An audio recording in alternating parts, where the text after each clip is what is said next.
Hello అండి, welcome to Subbamma గారి వంటిల్లు అమృతంతో విందు. ఈరోజు మన ఛానల్లో బెండకాయ టమాటో ఫ్రై ఎలా చేయాలో ఇప్పుడు చూద్దాం. ముందుగా బెండకాయలను ఇలా చిన్నగా కట్ చేసుకొని డ్రై చేసుకొని ఉంచుకోవాలి. ఇప్పుడు ఒక ప్యాన్లో ఆయిల్ వేసుకొని హీట్ అయిన తర్వాత ముందుగా కట్ చేసి పెట్టుకున్న బెండకాయలను అందులో వేసి గోల్డెన్ బ్రౌన్ వచ్చేంత వరకు ఫ్రై చేసుకోవాలి. ఇలా గోల్డెన్ బ్రౌన్ వచ్చిన తర్వాత బెండకాయలను ఒక గిన్నెలోకి తీసుకొని పక్కన పెట్టుకోవాలి.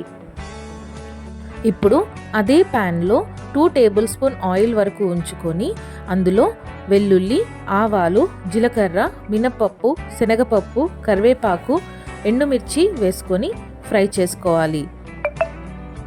అవి ఫ్రై అయిన తర్వాత ముందుగా మనం కట్ చేసి పెట్టుకున్న ఆనియన్స్, పచ్చిమిర్చి కూడా అందులో వేసి ఫ్రై చేసుకోవాలి.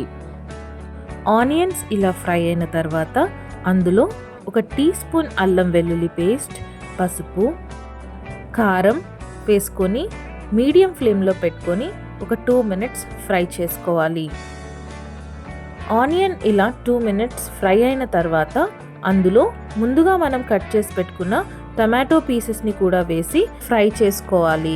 టమాటోస్ ఇలా ఫ్రై అయిన తర్వాత అందులో ముందుగా మనం ఫ్రై చేసి పక్కన పెట్టుకున్న బెండకాయ ముక్కల్ని కూడా అందులో వేసి కలుపుకుంటూ మీడియం ఫ్లేమ్లో పెట్టుకొని మూత పెట్టి ఫ్రై చేసుకోవాలి.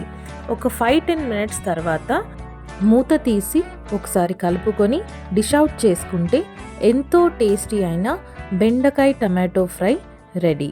మీరు కూడా మీ ఇంట్లో ట్రై చేసి టేస్ట్ ఎలా ఉందో చెప్పండి. Thank you so much for watching అండి. Please like, share and subscribe. మళ్ళీ మరొక వంటతో మళ్ళీ కలుద్దాం. థ్యాంక్ యూ సో మచ్ అండి.